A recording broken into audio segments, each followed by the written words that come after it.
My friends, let me speak plainly to you today.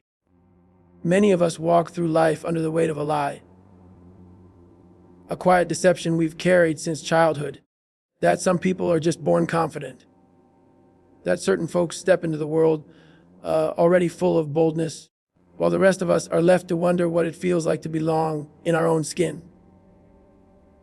But hear me now, confidence is not a gift handed out to a chosen few. It is not a trait written into your DNA. It is a skill, one that can be learned, shaped, and strengthened, no different than patience, discipline, or love.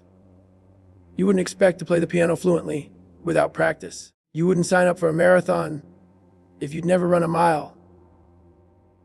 Yet when it comes to confidence, we treat it like some magical force that either shows up or doesn't. We say, I wish I had their confidence, as though it were a birthright instead of a craft. My dear friends, confidence is built, not bestowed. You build confidence the way you build a house, brick by brick, day by day, decision by decision. It comes from showing up, even when your knees are trembling. It's forged in those moments when you step forward, not because you feel strong, but because something deep within you says, try anyway. The strongest confidence is born from obedience to that still, small voice that calls you into the unknown, not with certainty, but with faith. Let me tell you this, if confidence were only for the loudest, the tallest, the most attractive, or the most privileged, then how would the rest of us rise? But God, in His infinite wisdom, gave each of us a will, a choice. And that is where confidence begins, not in how you look, not in how much money you have, not in who applauds you, but in choosing today to show up for the life you've been given. Some of you think you need to feel confident before you can act with boldness, but that's the world's formula, not God's. The truth is, you act first. You move forward first. You step into the thing you fear, and the feeling of confidence follows. Like courage, confidence doesn't always roar. Sometimes it's a whisper that says, I'll try again tomorrow. And each time you try, each time you refuse to shrink back, you are training your soul to believe in its own strength. Now listen closely. When you treat confidence like a skill, failure no longer becomes your enemy. It becomes your teacher.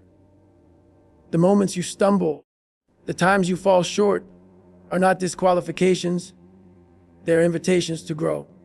That's how you learn. That's how you sharpen your edge.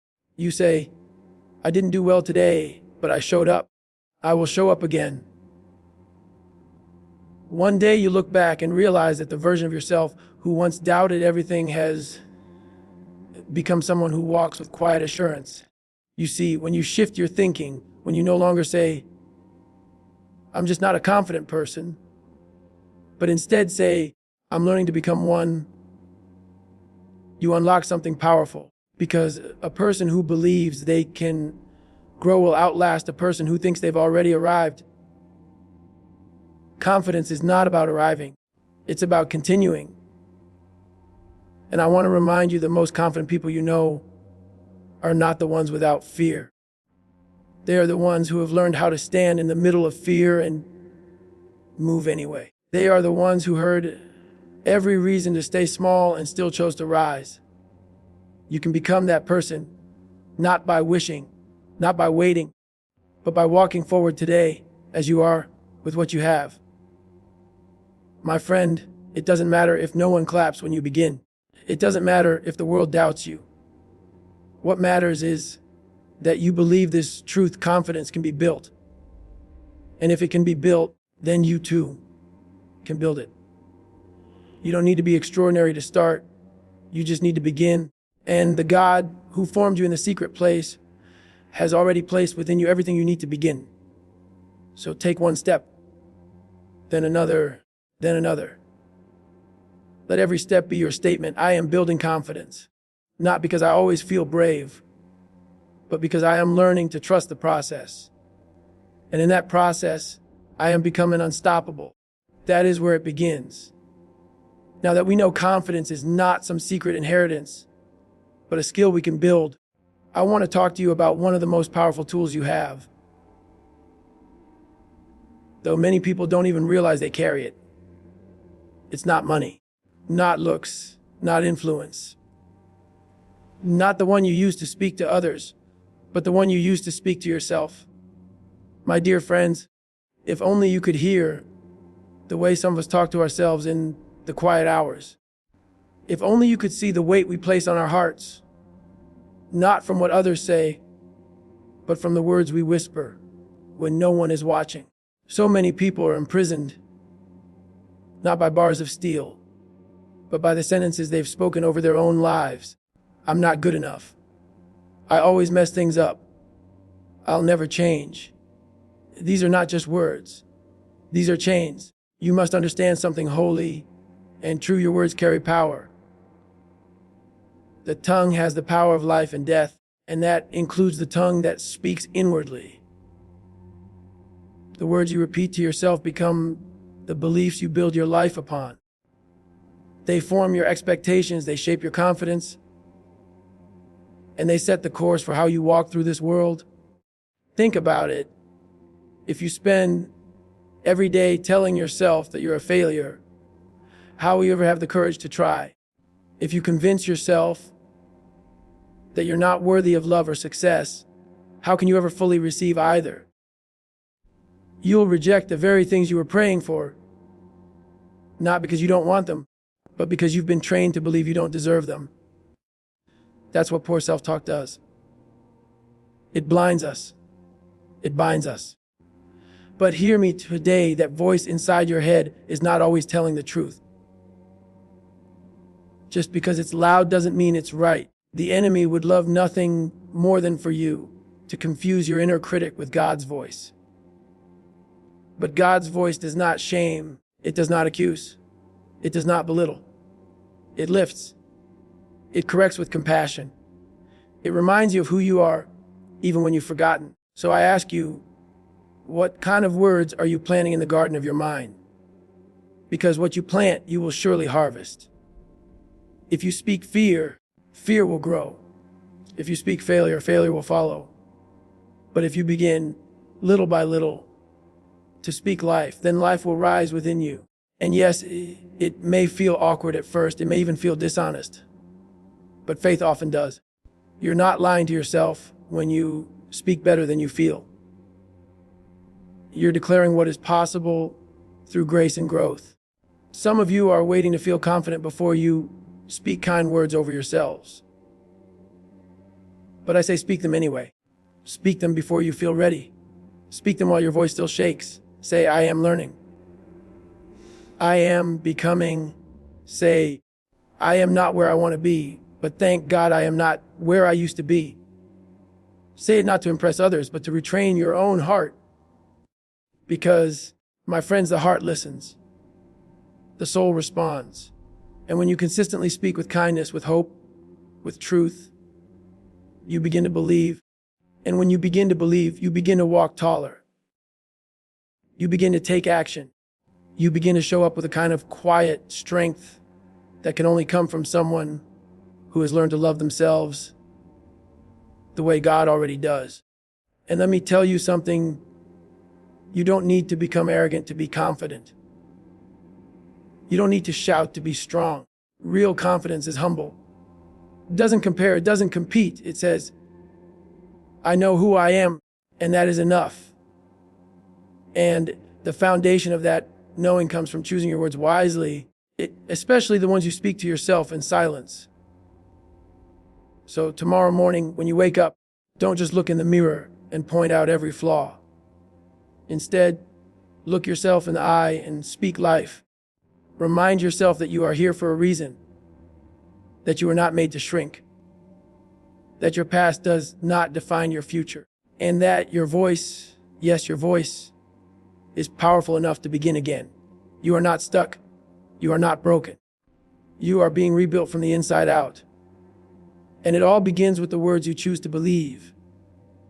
That is where it begins. We've spoken about confidence as a skill and about the quiet power of the words you speak over your life. Now, I want to talk to you about something that may feel small, but it carries eternal weight. Action. Not perfect action. Not polished, well-planned camera-ready action. I'm talking about imperfect action. The kind that feels clumsy, uncertain, even foolish in the eyes of the world. But let me tell you today that is the very ground where unstoppable confidence begins to rise.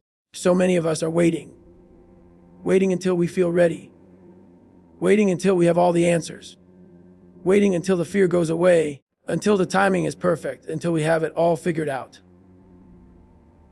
And in that waiting, we waste years of life. Because the truth, my friends, is that clarity does not come before you move. It comes because you move. I want you to picture a boat. If that boat is anchored, it cannot be steered. You can turn the wheel left or right all day long, but it won't change its course until it starts moving. And your life works the same way. You cannot steer something that's standing still. You have to be in motion.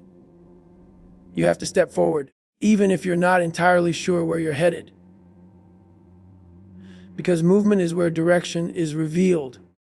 I know what it's like to be paralyzed by doubt, to stand on the edge of a decision and wonder, what if I get it wrong? What if I fail? What if I look foolish? But hear me today, failure is not your enemy. Fear is not the gatekeeper. The only true danger is standing still. Because when you choose not to act, you are choosing to stay the same. And no confidence can grow in soil that refuses to be tilled. You see, confidence is not something you get before you act. It's something you gather through action. Just like a seed doesn't become a tree overnight. You don't become strong by thinking about strength. You become strong by showing up, by lifting the weight, by walking the road. And you don't need to do it perfectly. You just need to do it honestly. God never asked us to be flawless. He asked us to be faithful. And faith, real faith, looks like stepping out when you can't see the whole path. It looks like showing up to the fight even when you're trembling. It looks like trusting that even your missteps are part of something greater. You might not always see it, but heaven sees every act of courage you take in secret.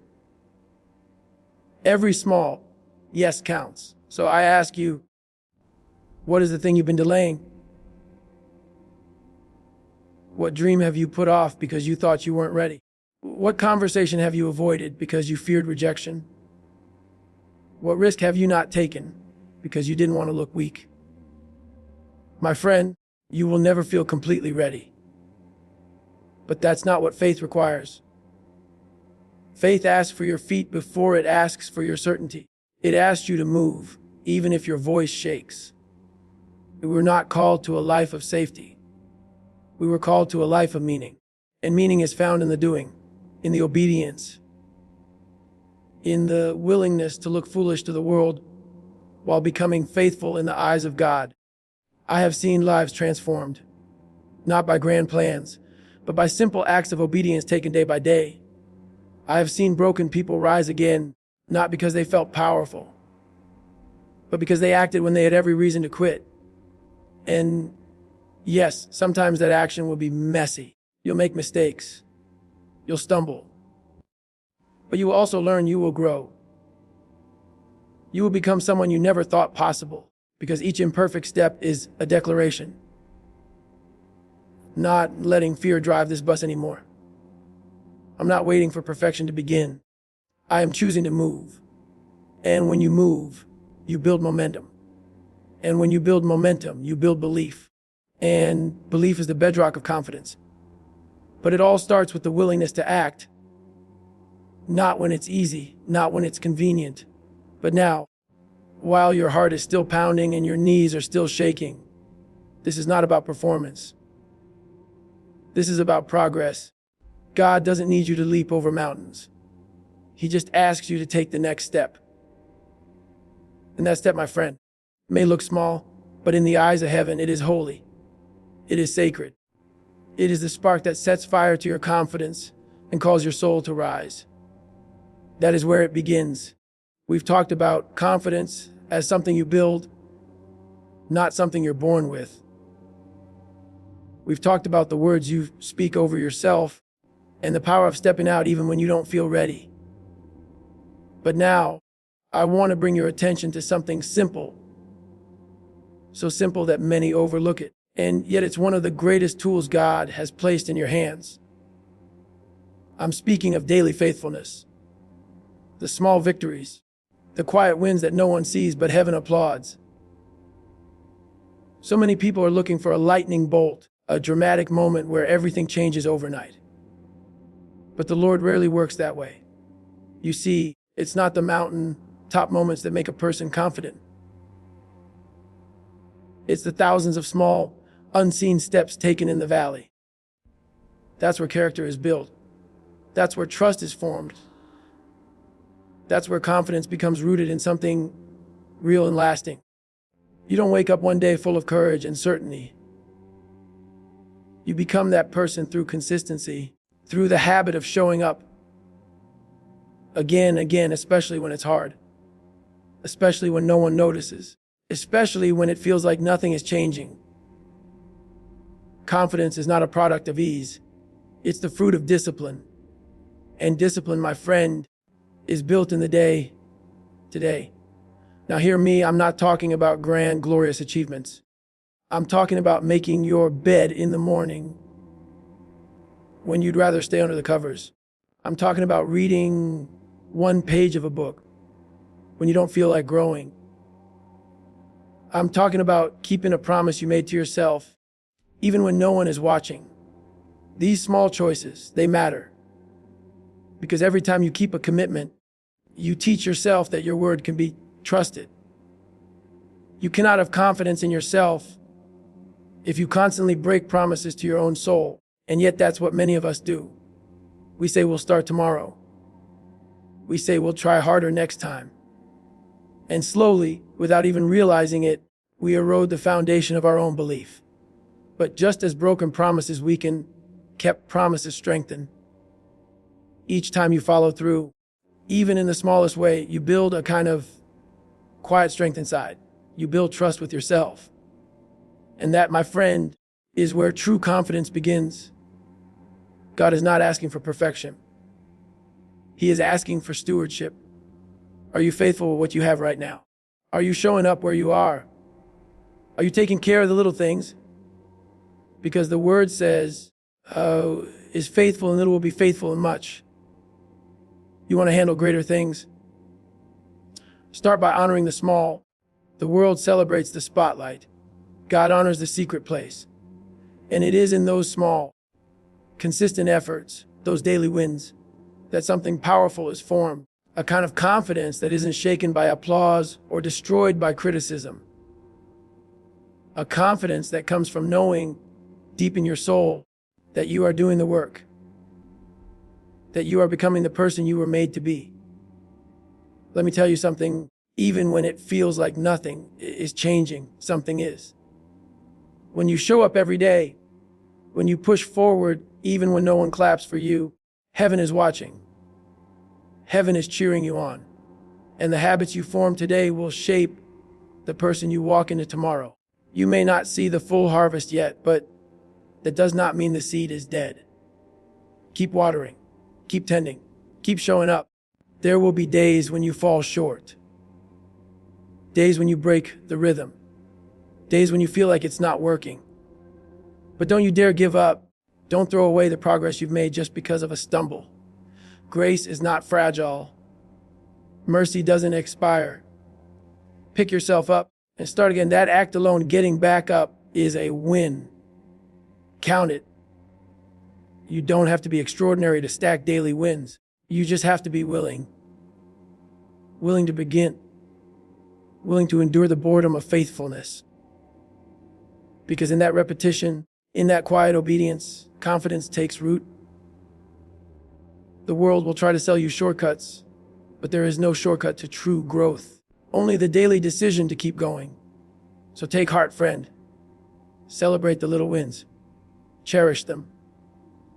Let them be your testimony. For confidence does not come in a rush. It comes in the rain the steady drops of obedience, falling day after day until one day you look back and see the river you've created. That is where it begins. We've talked about showing up, about speaking truth to your heart, about taking imperfect action and stacking those small, steady wins. But now let's go even deeper.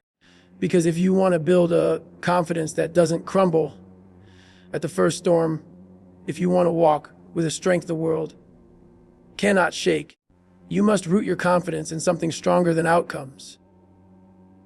You must build a resilient identity. You see, many people today place their confidence in things that shift like sand. They tie their worth to their job title, their appearance, their relationship status, their income, or how many people applaud them. But what happens when the job changes? What happens when the applause fades? When the mirror no longer flatters, when the numbers fall? Their confidence collapses because it was never built on something solid. My dear friends, listen to me. Confidence that depends on circumstance is counterfeit confidence. It may shine for a season, but it will not sustain you. True confidence must come from something deeper, something that doesn't move with the winds of opinion or the waves of disappointment. It must be rooted in your identity, not who the world says you are, but who God has already declared you to be. You are not your mistakes. You are not your resume. You are not your bank account or your follower count, your GPA. You are a child of the living God, made with intention, crafted in love, called for a purpose.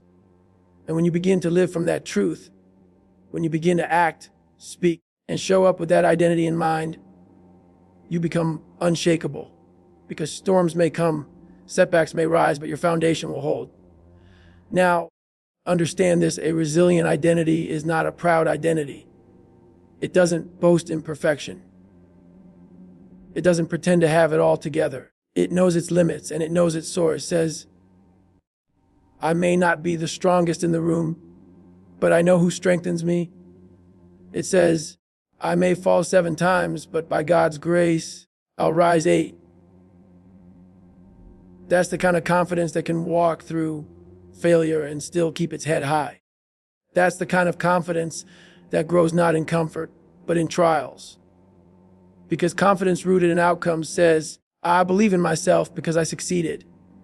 But a resilient identity says, I believe in myself even when I fail.